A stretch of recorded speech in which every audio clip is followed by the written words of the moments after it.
Now Herodes began to contrive in his own mind the death of the Anointed One. Herodes, falsely believing that the Mixtianes were mocking him by not coming back to Jerusalem after they found him, flew into a rage. Remembering that they told him they first saw the star 2 years ago, he ordered all boy children in Bethlehem and the surrounding areas 2 years old or younger murdered. Remembering that Zachariah's son was less than 2, he also sent death to the priest's son. 7 Greek volunteers from his cohorts as well as a Roman centurion embarked with a plan to encircle Bethlehem well south and begin searching and killing as they returned towards Jerusalem. Soon began the slaughter of the innocents. When Elizabeth heard that John son of Zachariah was being sought, she took him and headed for the hills. She looked around to find where she could hide him, but there wasn't a good place. Elizabeth was too afraid to go up higher. But an angel of the Lord was with them, guarding them. So John was missed by the cohort. Herodes continued seeking John. He sent some of his soldiers to Zachariah at the altar, and asked, "Where did you hide your son?" Zachariah replied, "I am here as a servant of God and am serving in his temple. How should I know where my son is?" Herodes' soldiers went back to the palace in Caesarea and reported to him. Outraged, Herodes asked, "Is his son destined to rule Israel?" He sent his soldiers again, with a warning, "Tell us the truth. Where is your son? Don't you know that we can kill you?"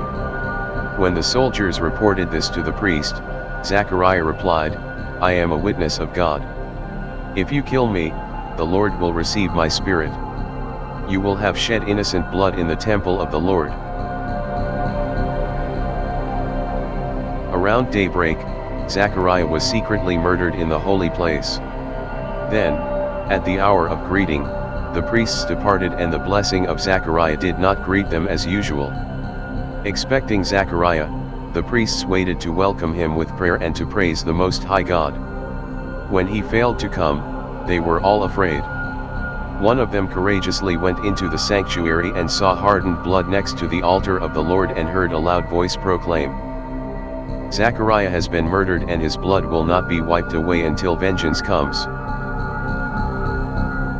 When he heard these words, he was afraid and went out and told the priests what he had seen and heard. They gathered up their courage, they went in and saw what had happened. The panels off the temple cried tears, then the priests ripped their robes from the top down. They did not find the corpse, but they found his blood which had turned to stone. Being very afraid, they went out and reported to the people that Zachariah had been murdered. All the tribes of the people heard and they mourned and wept for 3 days and 3 nights. Then, after 3 days, the priests deliberated about who they should appoint to take the place of Zachariah. The lot went to Simeon. For he was the one to whom it had been revealed by the Holy Spirit that he would not see death until he saw the Messiah in the flesh. Simeon still kept his counsel about Jesus. Elizabeth took John and went into the wilderness for several years.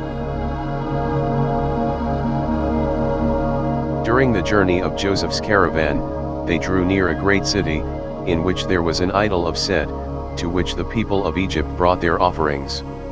Near that idol was the inn of the city. When Joseph, Mary, Judas, Samuel, Salome, James, and Jesus' caravan arrived to lodge, they entered the inn.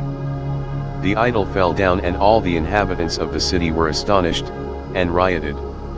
Now Joseph and his caravan, when they heard that the idol was fallen down and destroyed, were fearful and trembling. When we were in the land of Judah, Herodes Maximus intended to kill Jesus, and killed all the infants at Bethlehem. There is no doubt that the Egyptians, if they come to hear that we arrived as this idol is broken and fallen down, will burn us with fire." They left and went therefore into another city where there was a woman possessed by a devil. One night, she wandered out into the desert places, and then stood nude at a crossroad, in a churchyard, throwing stones at men. When Mary saw this woman, she pitied her, so the demon left her. The woman was delivered from her torment, but considering herself naked, Judas brought her clothing. She blushed, and put on her clothes. Then she went home, and told her father. They were of the best family of the city. Joseph felt God was blessing them for protecting the child. They entertained Joseph's group with the greatest respect.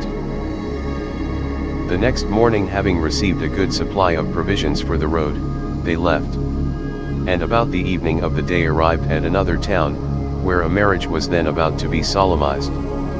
But by the practices of some sorcerers, the bride had become so mute, that she could not so much as open her mouth. But when this mute bride saw Mary entering into the town, and carrying the toddler in her arms, she stretched out her hands, and took him in her arms, and closely hugged him, kissed him, continually moving him and pressing him to her body. Her tongue was loosed, and she began to sing praises unto God, who had restored her. Joseph marveled that he was responsible for such a child. So there was great joy among the inhabitants of the town that night. In this place they abode 3 days, treated with the greatest respect and offered splendid entertainment. Then furnished by the people with provisions for their road, they departed and went to another city, in which they were inclined to lodge, because it was a famous place. They came afterwards to that city, and wanted to lodge there. Accordingly they went to a man's house, who was newly married, but by the influence of sorcerers could not enjoy his wife. But they lodged at his house that night, and the man was freed of his disorder. When they were preparing early in the morning to go forward on their journey, the new married couple hindered them, and provided a noble entertainment for them. Herodes Magnus, just prior to his final trip to Jericho, was deeply involved in a religious conflict. Herodes had placed a golden eagle over the temple entrance in Jerusalem, which was thought blasphemous. The eagle was chopped down with axes. 2 teachers, Mattathias and Judas, and approximately 40 other youths were arrested for this act and burned alive. Herodes died in Jericho during the winter. Elizabeth and John had roamed the wilderness since Zachariah's death. An angel of the Lord kept them safe. As John's birthday approached, his mother spoke to him about his prophetic birth and life to come. She explained that he would be accompanied by this angel until his ministry began. Elizabeth then died, and John was old enough to mourn his parents. John learned how to fend for himself in the wild, and quickly was lost to society, since no one really cared about a dirty boy from the wilderness who talked to himself. John made his way into Samaria. Before Passover in the spring, Herodes Archelaus, the son of Herodes Magnus and Malchus the Samaritan, dressed in royal robes of white, sat on a golden throne, and acted kind to the people in Jerusalem in order to appease their desires for lower taxes. Caesar Augustus gave Herodes Archelaus the title of ethnic group leader over the Hebrews, and divided the province.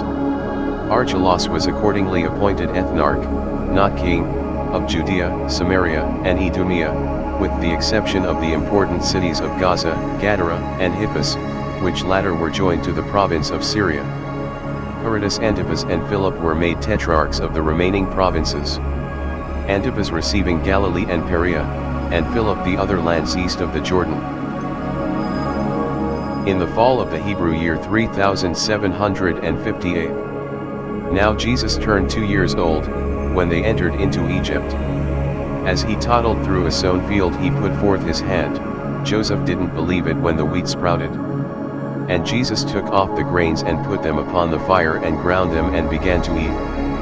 There was in that city a woman named Martha who brought perfumed water to wash Jesus. Once she had washed him, she kept the water.